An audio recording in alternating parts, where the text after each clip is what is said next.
Picture this for a second. A single missile launches from Iran, and American radar systems track it perfectly, calculating its trajectory, preparing interceptors, everything working exactly as designed. But then, at a specific altitude, something happens that changes everything.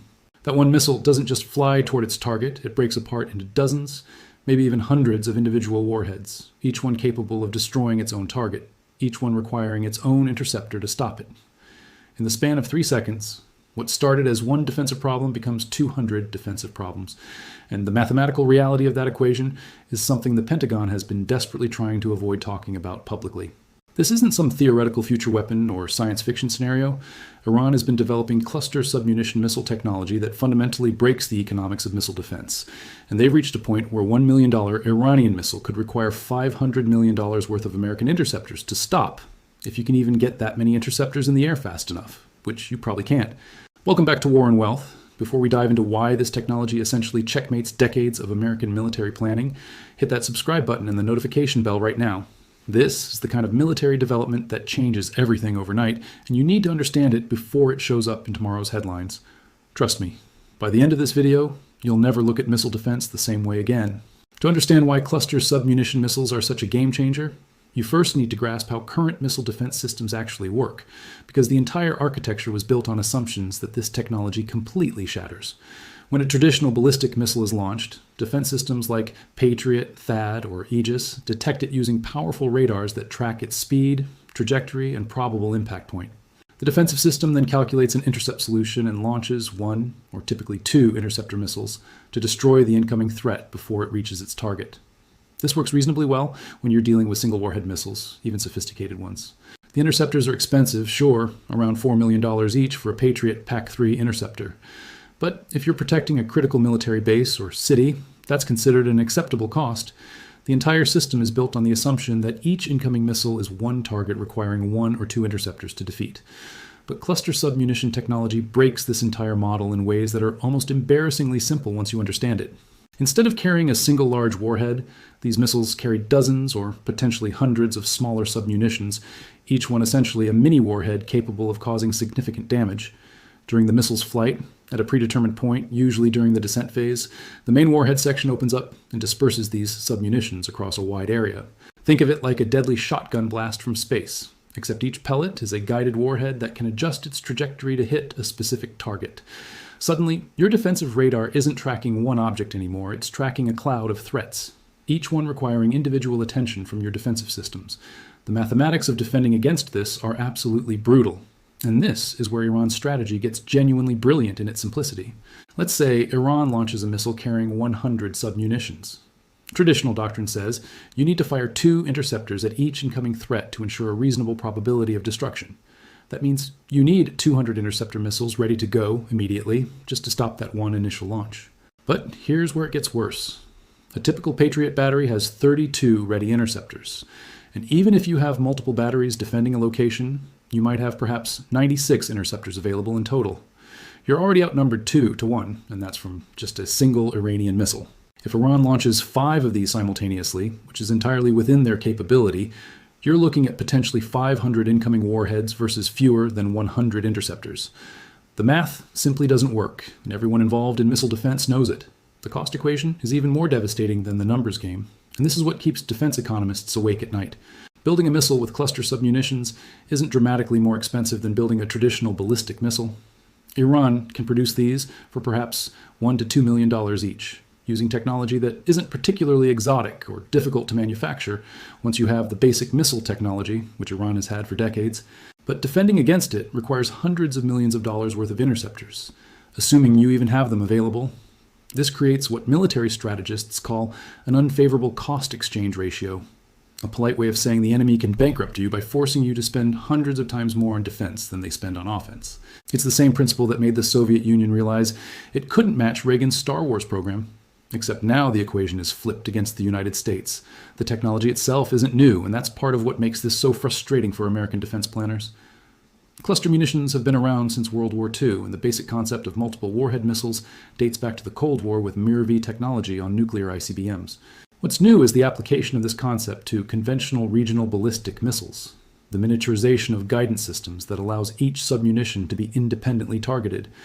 and the proliferation of this capability to nations like Iran that previously lacked such sophisticated systems. The components needed to build these weapons have become increasingly available on the global market, often disguised as civilian technology or acquired through complex networks of front companies and intermediaries. Iran's specific implementation of this technology appears to draw from multiple sources and represents years of indigenous development combined with foreign assistance. Intelligence assessments suggest they've studied Chinese and North Korean designs, potentially received technical assistance from Russian engineers, and incorporated commercially available components from various international suppliers. The result is a weapon system that may not match the sophistication of American or Russian equivalents, but doesn't need to. It just needs to work well enough to overwhelm defensive systems, and by all indications, it does exactly that. The targeting challenge these weapons create is something that deserves special attention because it reveals just how completely they break traditional defensive concepts. When a cluster missile disperses its submunitions, each warhead follows a slightly different trajectory, spreading out across an area that could cover several square miles. Your defensive radars suddenly have to track, prioritize, and engage dozens of individual targets simultaneously, each moving at hypersonic speeds during the terminal phase. The computational load alone is staggering. Defensive systems that were designed to track and engage maybe a dozen targets simultaneously are suddenly confronted with 10 times that number. Even if the computers can handle it, which is questionable, the mechanical systems certainly can't. Interceptor launchers can only fire so fast. Guidance radars can only illuminate so many targets, and the entire defensive network gets saturated almost immediately. The area effects of these weapons create another nightmare scenario for defenders. Traditional military planning assumes you can identify critical assets that need protection and concentrate defenses around them. But when submunitions spread across a wide area, they threaten everything within that zone simultaneously. An airbase that might have seemed adequately defended against conventional missiles suddenly faces the prospect of simultaneous impacts across runways, fuel depots, ammunition storage, command centers, and aircraft parking areas. Even if you stop 90% of the submunitions, the 10% that get through could still cause catastrophic damage across multiple critical systems. It's like trying to protect an entire city with an umbrella designed to cover a single building. Real-world testing of defenses against cluster submunition missiles has produced results that nobody wants to talk about publicly, but leaked assessments paint a grim picture. In controlled exercises where defensive systems knew exactly what was coming and when, success rates against cluster submunitions were dramatically lower than against traditional single-warhead missiles. When you add in the fog of war, the element of surprise, and the stress of actual combat, those already disappointing numbers get even worse. Some estimates suggest that current defensive systems might stop fewer than 20% of submunitions from a well-executed cluster missile attack, though official sources refuse to confirm or deny these figures. The implications for American bases across the Middle East are staggering.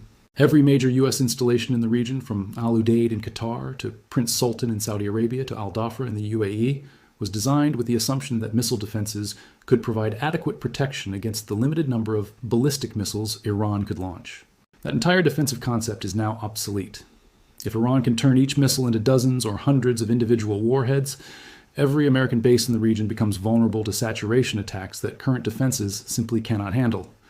This doesn't just affect military planning, it fundamentally undermines the deterrent effect of American forward presence in the region. NATO allies are watching these developments with growing alarm, recognizing that the same technology that threatens American bases in the Middle East could be used against European targets. The missile defense architecture that NATO has spent billions developing, particularly the Aegis ashore systems in Romania and Poland, was designed primarily to counter Iranian ballistic missiles. If those missiles now carry cluster submunitions, the entire European missile defense strategy needs to be reconsidered. The possibility that Iran might share this technology with other adversaries, or that other nations might develop similar capabilities, independently adds another layer of concern for European security planners. The response options available to the United States are limited, and none of them are particularly attractive. Developing new defensive systems capable of handling cluster submunitions would require years of research and development, plus hundreds of billions in deployment costs, money that would have to come from other defense priorities. Increasing interceptor production sounds logical, but runs into industrial capacity constraints. The factories that produce these sophisticated missiles can't simply double or triple output overnight.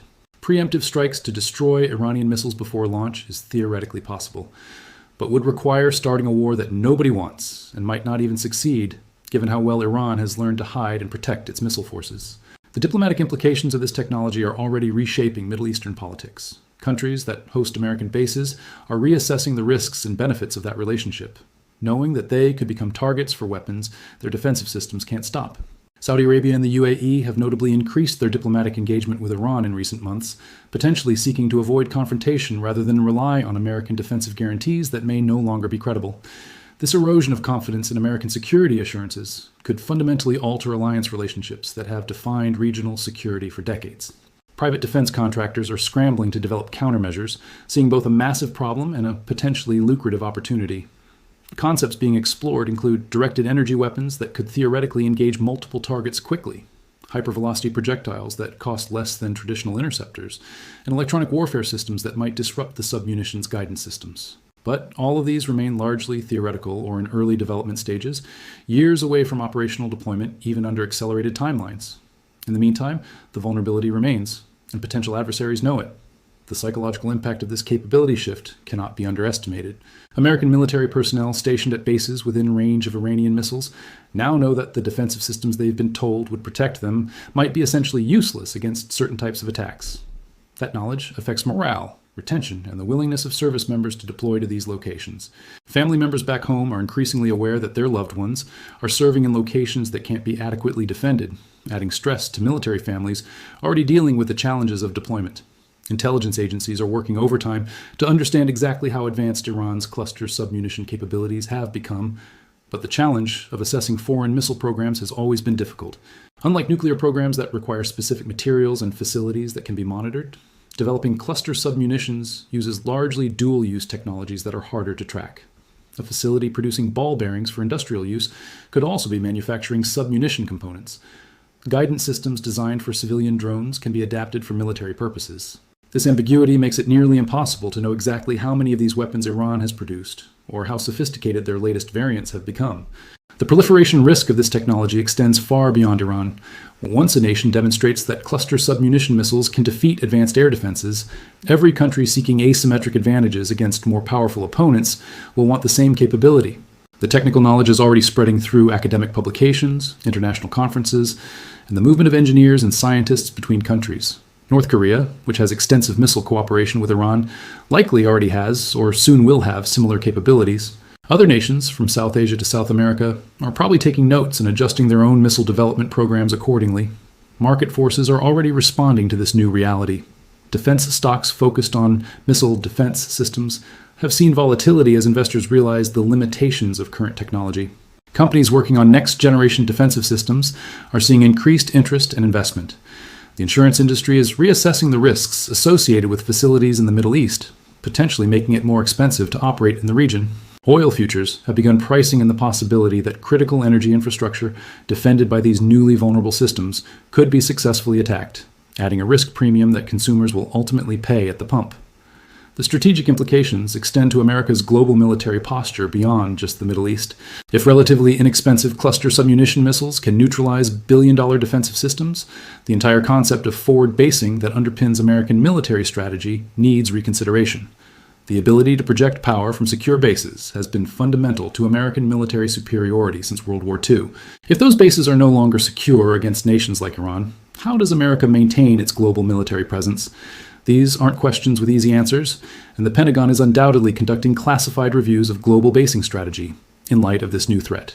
China is certainly taking notes on how cluster submunition technology could complicate American military planning in the Pacific. The same weapons that threaten bases in the Middle East could be used against American facilities in Japan, South Korea, and Guam. Chinese military publications have already discussed the utility of saturation attacks against American bases. And the successful development of cluster submunition capabilities by Iran provides both technical insights and political cover for China's own programs.